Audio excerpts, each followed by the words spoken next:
Should we do a scream? Yes, right, let's do 3, a 2, 1. scream. I wasn't even that loud. I feel like I could have done better. Can we do it again? Yeah, let's do it again. Okay, Right. 1, 2, 3, go. Ah! That's so therapeutic. There we go. Is that what they do in therapy? There we go. Yeah, we'll do that every really week. Good. But yeah. Welcome to In Her Space podcast, a safe space for raw and real conversations with women who have walked in those shoes. Unfiltered experiences makes it her space. Hosted by yours truly, Ivy Ekong. Welcome to another episode of In Her Space podcast. I'm your host, Ivy Ekong. We are on YouTube and all podcast streaming platforms. Please subscribe while you're there. In today's episode, we are interviewing someone a lot of you know and look up to. Someone whose humility and kindness blew me away the very first day I saw her. And we're going to be talking about the importance of women empowerment. And of course, we're going to, I have a lot of questions to ask her about Love Island, and I'm sure a lot of you want to hear from her as well, from the horse's mouth. So I'm so excited today to introduce Jessica White. Thank you so much Hello, for having me. Welcome. Hello. Welcome to In Her Space podcast. Jessica White is a 25-year-old retail manager from Stockport, England, who rose to fame as an original cast member on Love Island, UK 2024. Woohoo. I can't believe it's been 2024. I know. Like, oh my God. Before joining the show, she worked at Mark & Spencer's, but left to pursue the reality TV opportunity. She's known for her vibrant personality, very warm and candid nature. Jess had a dynamic journey in the villa, coupling with several islanders before her time ended in the villa. Her time on Love Island showcased her resilience and adaptability qualities that continue to inspire her growing fan base. Let's just say that Jessica is a girl's girl to the core. And when you think of women empowerment, I couldn't think of anyone else other than Jessica. So Jessica, welcome again. It's a pleasure to have you here. Thank you so much. In Her Space today. How are you? I'm really well, thank you. Really, really good. Are you excited? Yeah, I'm really excited. I feel like this is one of the first podcasts I'll be able to do as well. So it's really nice to be able to chat to you today. Yes, I'm really, really happy to have you here. So the first question, which I ask all my guests, right, is what does having a safe space mean to you? Because you're here, this is your space. What does having that mean to you as a woman? I think it's really important. I was raised by a single mom, so it was just me and my mum growing up. So I think for me, safe space for me is always the minute I walk through my front door, I just feel calm. Yeah. And I think it's also massively about who you surround yourself with, yes, and who you feel comfortable with. I mean, I'm an open book anyway. You might have known if you've seen the show. I don't tend to hold things in. However, I think it is so important to have a space where you feel like you can be truly authentic to yourself. And I think it's a shame because I think in this day and age, it's really quite hard to come by. Absolutely, you're right. And what do you do? When you want to be in your space, what do you do? Do you like maybe spa? Do you know what it is? For me, it's not even that. It's just being around my friends, my mum, my family, my dog. I love that. So come home, cup of tea, Yorkshire tea, shower, skincare. There's nothing nicer than just getting in your pyjamas and just chilling out. I'd say not going on your phone, but that's for me. I just love winding down and scrolling on TikTok, going on my phone, seeing what the world's doing. Yeah, that's really good. I'm really glad to hear that, other aspect of In Her Space. Yeah. What does women empowerment mean to you? I think women empowerment to me means being confident, walking into a room and owning that room, not being afraid. I think sometimes, especially in the industry you're in, it can be quite overwhelming. Yeah. You can walk into somewhere and feel quite small. So I think the energy that you radiate to other people can be life-changing in that sense. And I think that's for me something that I've always wanted to kind of be, is this strong woman. I was raised by one. I want to be one. And for me, I think that's kind of what I wanted to come across when I was on Love Island, was that you can be a strong woman. And I think it's hard to be a strong woman these days. Hopefully we'll touch on that in a bit. I think men just get it quite easy. And I think it's hard for women these days to kind of be strong, independent women. It's a lot harder. It is hard, and it can be misconstrued. And yeah, I think, exactly. You actually just brought me to my next question, which was, you are a very strong-minded person, and that sort of came across in the show. Yeah, just a when bit. I was watching you on the show, I was like, that's my girl. Honestly, I said, I love a woman who knows who she is and who demands what she wants because she knows who she is. Yeah. And is not just there allowing people hand over to her what they think is good for her. Yeah. Do you understand? Yeah. And that came across on the show. And I'm like, I love her. She's so strong-minded. She says what she wants to say. She knows what she wants and she demands that. Yeah. Fortunately, that can come across. Yeah. And I think, unfortunately, it did come across that way. And that was what was a massive shame for me when I came out, to see how I was portrayed was so different to how I actually am. And I think sometimes being confident, being outspoken and knowing what you want can come across as maybe cocky, arrogant, but it's not that at all. It's just, you know what you want. I haven't got time to waste. Yes, and I would rather leave somewhere knowing I've said what I wanted to say in that moment, because I'd kick myself if I got home and think, I wish I'd have said that. Because so many of my friends will be thinking something and then not say it, and then we'll come home and be like, I'm so annoyed that I didn't say that point when I felt it in the moment, but you've missed your chance to kind of say it. So I always think, you stand by what you say. Obviously, hold your hands up when you don't always get it right. And there was moments in that show where, I didn't always maybe say things. There's probably certain things I could have just kept my mouth shut. However, I am who I am, and I just can't help myself. If I have to say what I'm thinking. You have to say, and that's what the show is about. It's supposed to be for authenticity, and you showed who you are. You didn't go there to play games or to be someone that you're not, just for the purpose of being on the show. And I think that's maybe sometimes people do go on that show and they're probably a bit cleverer than me, and maybe they are a bit more reserved and they know how to play that game. But where I used to work at Marks and Spencer's, I didn't have a clue what I was going into when I signed up for that show.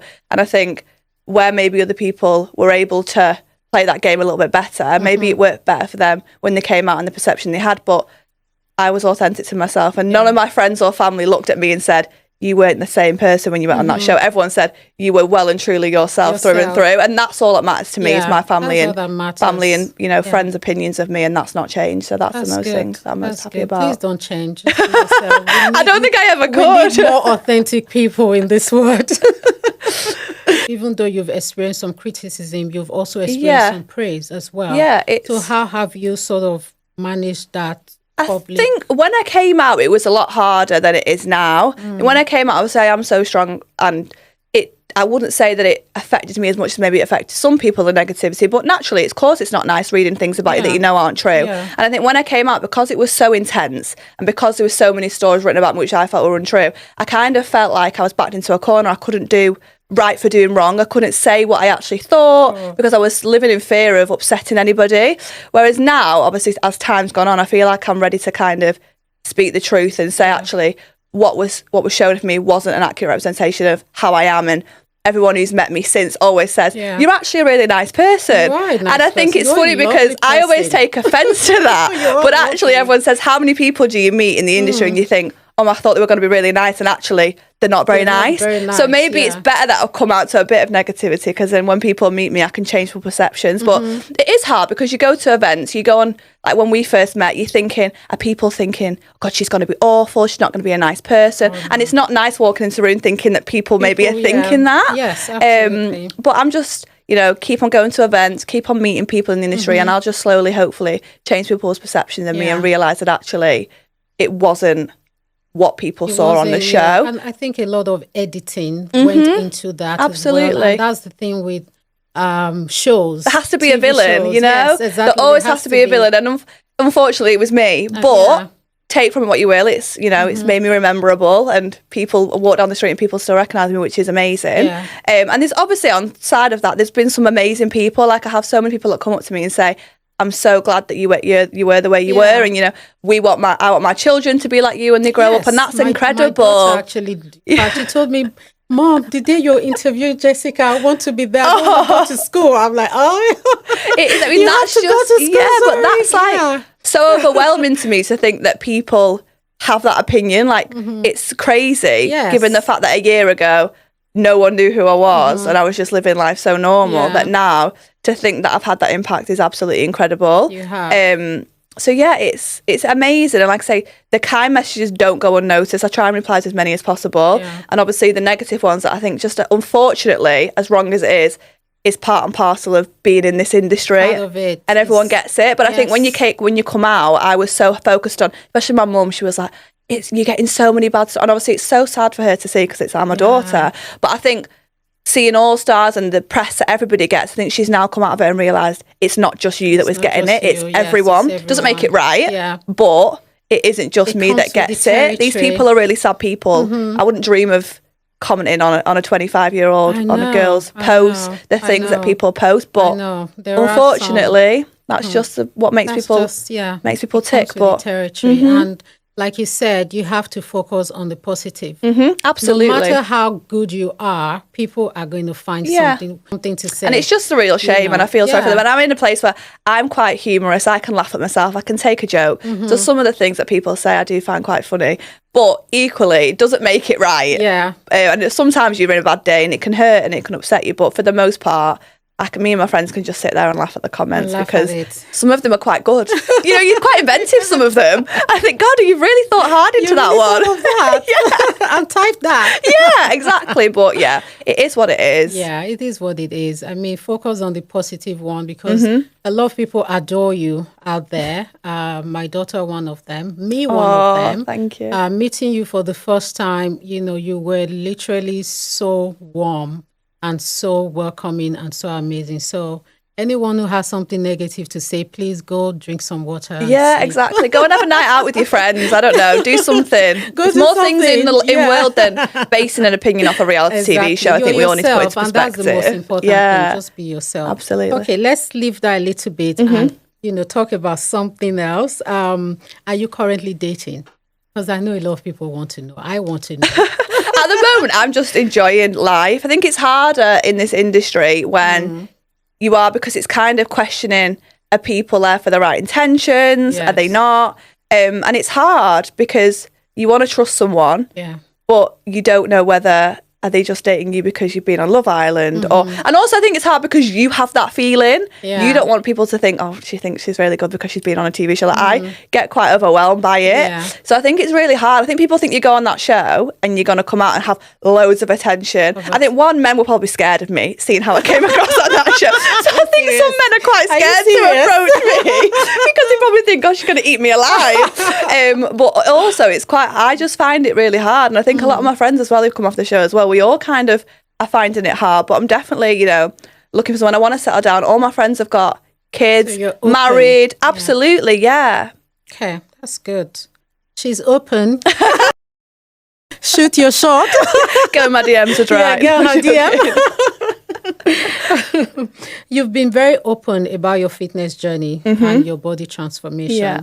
And how has embracing a healthier lifestyle influenced your self-esteem and your outlook on life? And what would you advise, For me, I think I hadn't even realised how much weight I'd put on. I mean, I was by no means big in that sense, but for me, I put like 2 stone on. I mean, I was in a 6-year relationship, and I think when you're comfortable with somebody, you just don't really care. Yeah. You're kind of just eating all the time, and you kind of forget what you look like. And I just remember one morning looking at myself in the mirror and thinking, oh my goodness, you've put so much weight on. And I just wasn't happy. I didn't feel confident. I never went out. And then luckily for me, my best friend was a PT and she'd just qualified. And she was like, we'll work together and we'll do this. And I think one thing I would say, I think it's so much easier when you're starting off, because I didn't know what to do in the gym.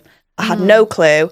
So just to go into a gym for me would have been really overwhelming. But having a PT who was a friend who I felt comfortable with made it so much easier for me, and having that support. So I think for me, the confidence at losing, I think I lost 2 stone in total. For me, it was life-changing. 2 stones? In how long? It was around about 1.5 years I did it in. Wow. And I just got this like new wave of confidence. I mean, I've always been a confident person, but I think you do naturally just lose it in your clothes, because I love fashion, and I just became like nothing looked nice on me, in my opinion. And I think when I lost it all, trying on clothes again and feeling like you look sexy again, that was so liberating for me. And walking in the room and not having my shoulders hunched in because I was embarrassed. That was like the turning point for me. But I would definitely say that I think if anyone who's looking to do it, do it because it changes your life, feeling confident. But do it maybe with that personal trainer, because going into a gym is so, when you're seeing everybody and they've got six packs and they look incredible and you haven't got a clue what you're doing on any of the machines, which was me. But now it's just part and parcel of my routine. I mean, don't get me wrong, I've done not as much as I did before going in Love Island. You kind of fall off the wagon a little bit, but like exercise and healthy. Thank you so much. Amazing. But yeah, no, I definitely think it does wonders for not only your mental health, but feel how you feel. Like there's nothing better than feeling sexy in clothes. Honestly, there's nothing better. No. And I did that as well. I had a personal trainer, and I think it's so important because they sort of teach you the equipment to use and how to sort of get on with it. Yeah. And even when you're no longer training with them, you know what to do. Exactly. You just feel more confident going into the gym and you can do what you want. Yeah. But yeah, I definitely think personal trainers are the way forward, not necessarily for long term. And even if it's, because I know they're expensive, but even like online fitness coaches, so many apps and stuff. There's so many things that you can learn on YouTube. Yeah, absolutely. That's really good. And you look amazing. Oh, thank you so much. And so during your time on Love Island, you were a girl's girl. And I love that you really supported your friends and you made new friends there. And you guys became you had like a sisterhood. Yeah. It was so lovely to see. What does friendship mean to you? And how do you navigate those friendships that you've made on Love Island and your friendship outside of Love Island? For me, I think having a close knit of girls around you is so important because you can have a boyfriend, you can have family that you speak to, but you tell your friends everything. Let's be serious. Your group chats, there's nothing. If my group chats ever got leaked, it would be the end of me. So I think it's so important. It's so important for you to have that friendship. And I was so lucky that even before I went on the show, I've always had a very small circle of friends, and that's purely through choice. I think the more friends you can have, it can become quite a bitchy environment and complicated. And I think for me, I've always had, say, 3 or 4 best friends that I could call, text whenever I needed to, and vice versa. And that for me has been so important. And I think that's why when going on the show, I even though I didn't find love, I came out with some of the most incredible friendships, and that's just as important. And if it wasn't for the girls in there, I was in there for such a long time single that I wouldn't have been without Nicole and Kieran, I would not have been able to get through that experience. I mean, God love them because they let me third wheel them the entire time, and without them, it was hard. It is hard being in there with no connection. But I think, although it didn't come across on the show, I think it kind of again was edited in a way that maybe looked like I wasn't so close to all the girls. And I've never fell out with any of my friends. Me and my friends will have the odd bicker, and we always hold each other accountable. If you do something wrong, you're wrong, and that's what friendship is about. And that's all I ever felt I did on the show. And I think maybe that sometimes got portrayed in a different light, but it absolutely was none of that. I didn't fall out with anybody on that show. And all it ever was a two-way street of accountability, and I think that's again something that's really important in friendship. No one wants you don't want your friends to behave in a certain way that makes themselves look bad, or they're coming across in a way you wouldn't want. So for me, I think that's what we should be doing in friendship. Yes, that's what we should be. I would say if you cannot tell your friend off or correct them when they do something wrong, then that person is not your friend. Exactly. And I would expect that back from my friends. If I do something wrong, and you can hold your hands up and go, do you know what, fair enough, actually I was wrong there, because otherwise you might never know, and you might continue in relationships or continue in life doing the things that you're doing, and if no one's holding you accountable for it, then you're never going to know that actually maybe that wasn't, or even just a second opinion. You might still feel really strongly about something and go, no, but it's always good to have another opinion, and you should be able to be honest with your friends. I mean, there's been times that I've said things to my friends and they've gone, no, I don't agree with that. Okay, fine, and then we move on. And there's no, I'm falling out of you because you don't agree with me. You have your disagreement, you speak about it, and then you're having a drink 10 minutes later like nothing ever happened. And that's just what it's like with my friendship group. But I think that's maybe also a northern thing. I think northerners are so opinionated and are so strong-minded and honest that again it can come across sometimes like you're being quite forceful with your opinion, but it's not. It's just we just say what's on our mind and we just go with it. Yeah, which is great. Say it. Just say it. Just say it, and then you know where you stand. If you don't like it, you don't like it. But you've said it. Yeah, and you were very, very diplomatic too. I like to think you didn't just say it. You know, I personally think that you did say your mind, but in a very diplomatic way. And I don't know why people didn't really see that. I mean, I never raised my voice. I never shouted at anybody because that's just not in my nature. I was quite firm. And I think where I'm quite strong, because people didn't see me upset. They thought, God, she's so cold. Yes, she's not bothered. She's so firm. She's so straight to the point. But let's just remember, we don't see everything. There was times where I was upset. There was times where, but I think for me, I've been through so much in my life where situations like that aren't going to affect me as much because I've been through so much growing up. So I'm not going to cry if, you know, we've had a bit of a disagreement. That's just life. We'll get on with it. I've always been quite mature and level-headed. So it's kind of like, say your piece, have your discussion, move on from it, and that's that. But again, it was just a shame that it wasn't portrayed that way, but that's life. Yeah. It is what it is. It is what it is. It's not you, so it doesn't matter. You know, that's not who you are. So given the face of online criticism, which we've been talking about, and all the accusations and people having like a certain notion about you, which you're not, how have you maintained your mental health through all that? And what advice would you give to people experiencing same, you know, because mental health is so important, and sometimes if you're not strong, you can break, you know, from all the noise on the internet. So it would be great to know how you have managed to. I think for me, I'm quite lucky in the sense where I am so strong and I've got such a good family and friend network around me that I could deal with that. I had like a bit of an outlet to be able to speak to people where I am so open and honest with people. I was able to tell people how I was feeling at the time, and it was so overwhelming.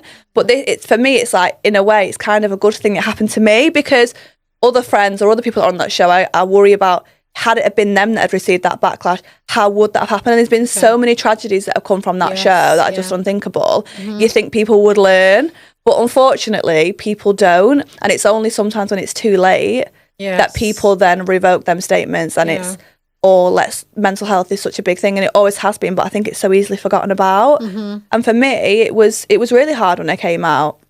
I was so petrified of going out because I thought people are going to be horrible to me in the street. I mean, luckily no one has been. Everyone's been so kind, but these are things you don't know. And it's not just me, it was my family and my mum. Like, she had to sit there while I was in there for 6 weeks and read all these things about me. And it's all the effect that it has on them, which was a big thing. And I think people don't necessarily speak about what comes after that show. I mean, they've been so amazing with me. We have check-ins every week. So this show itself has been wonderful. So the aftercare is there and it's been amazing. However, do they offer therapy? Or so you get therapy, you'll get a weekly check-in with the welfare team, which is amazing. And that's for a year, and that's every week that we get that. And I think that's amazing that we have that.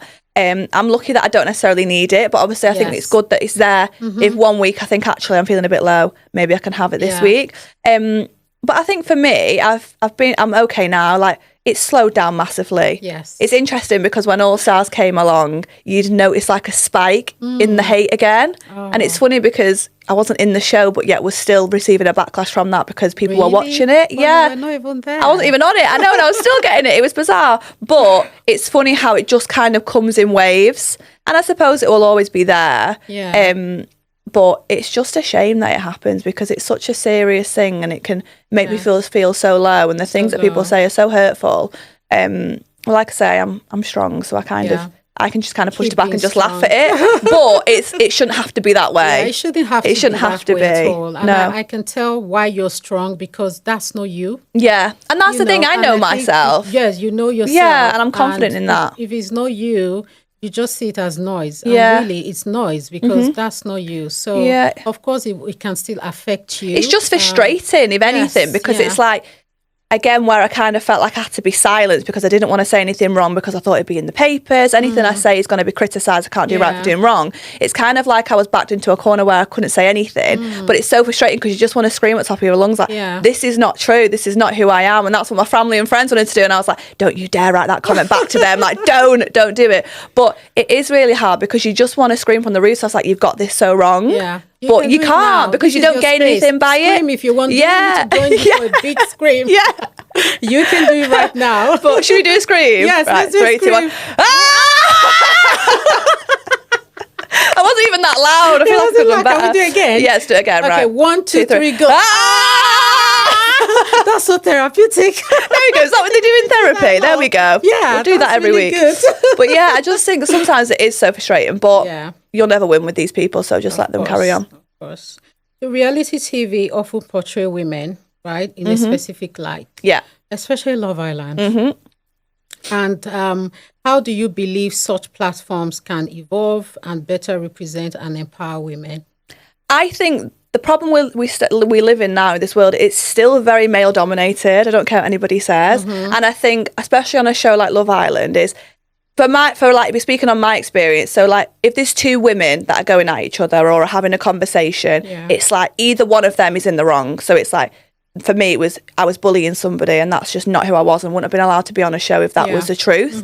But if it was two men, it would be, way, let's go, let's love having a big argument. It's brilliant. But two women, or a woman being vocal, or a woman having an opinion, is kind of, in the industry we're in, is you've got too much to say, you're too opinionated, you shouldn't be saying that, I wish you'd just be quiet. But if it's a man, it's like praise, and it's like, woo, come on, give him some, let's do it, And I just think that's where there's still a lot of work to be done. Because I do think that women are torn down for being strong, independent, but it's what we're all saying women should be. But then when we've got a woman that is like that, it's like, no, she's got too much to say, she's got too much an opinion. And I think on a reality show like that, it comes across even more so, where it's championed with a man, but then with a woman, it's, oh, she's annoying. I wouldn't want her as my girlfriend. And I think I wouldn't want you as my boyfriend. But anyway, so it's just kind of like, for me, I think there's still a lot of work to be done. There is still a lot of work to be done. And I think women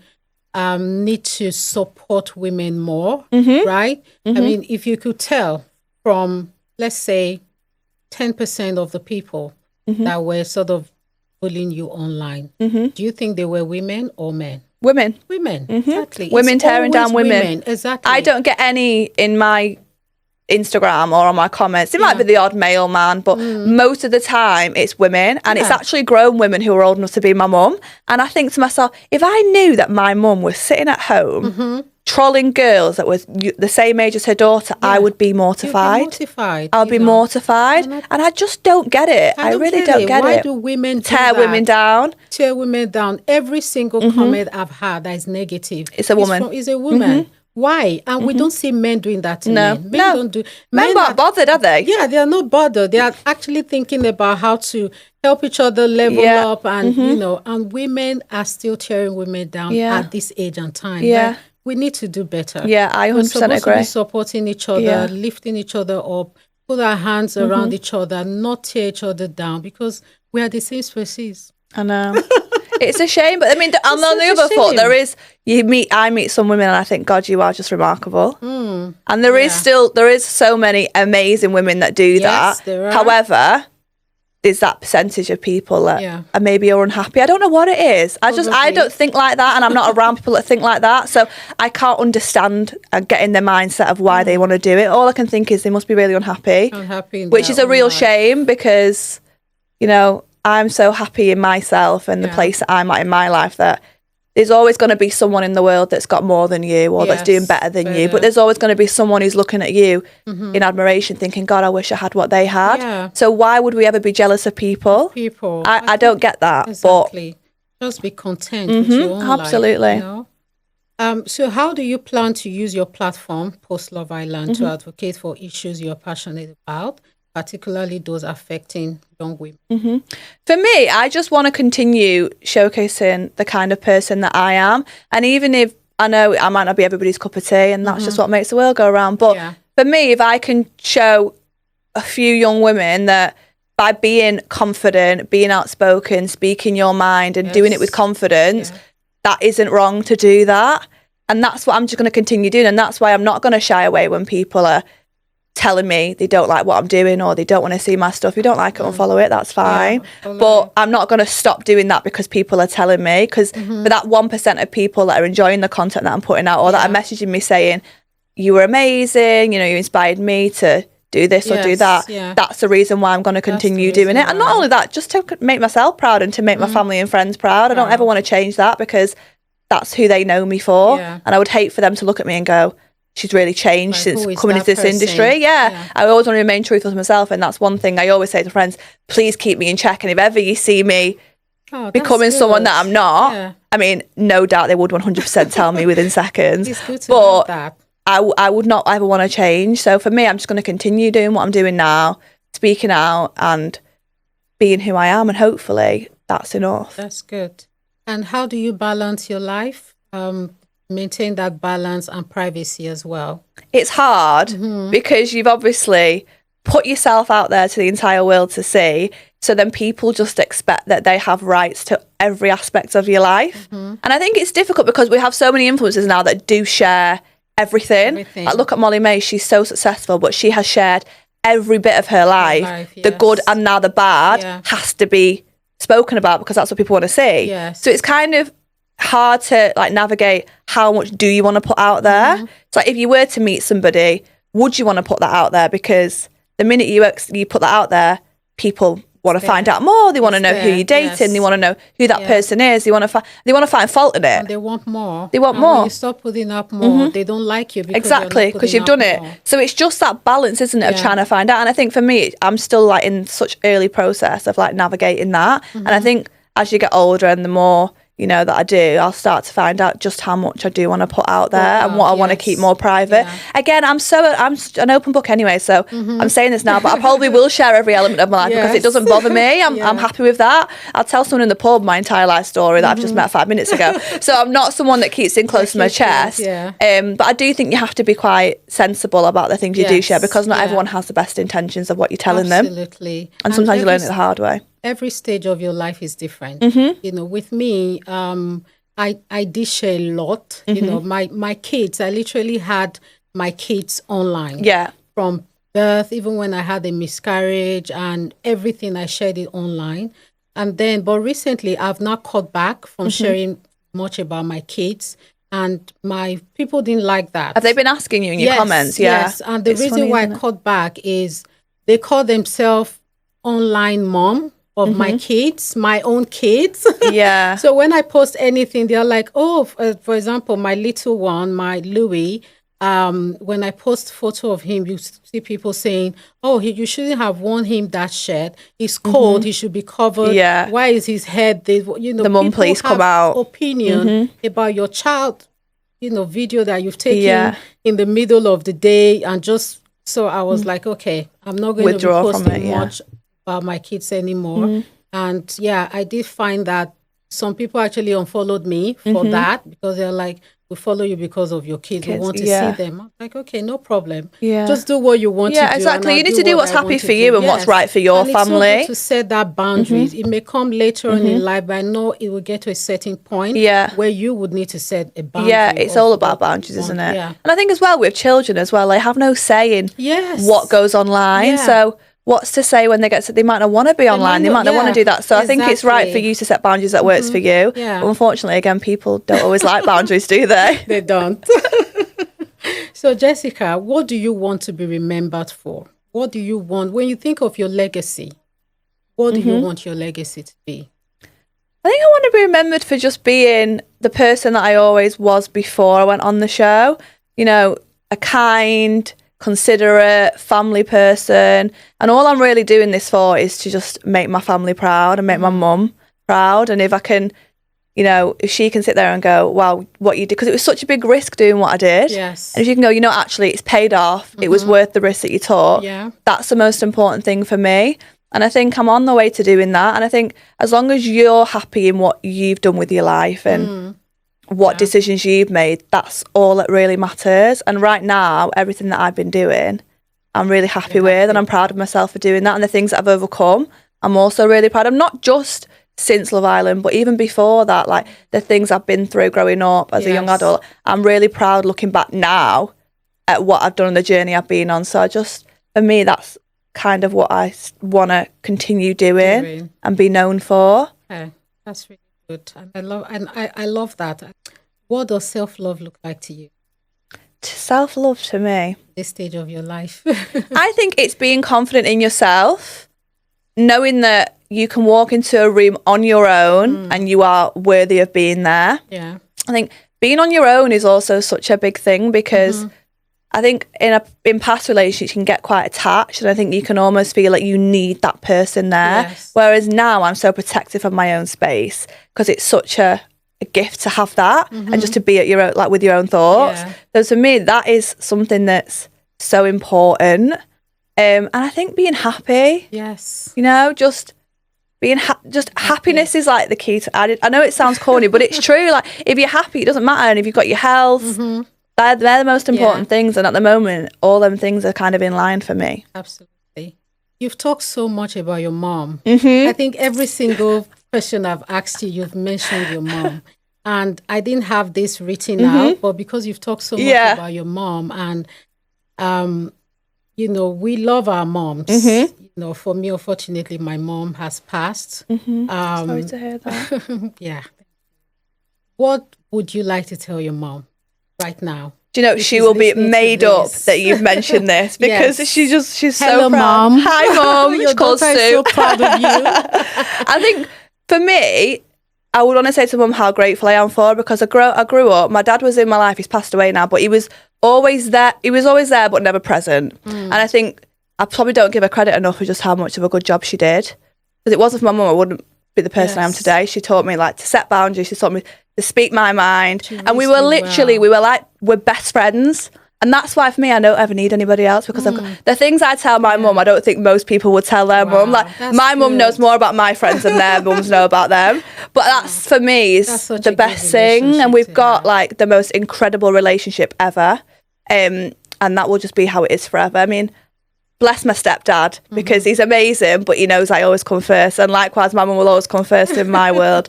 But yeah, she's my best friend.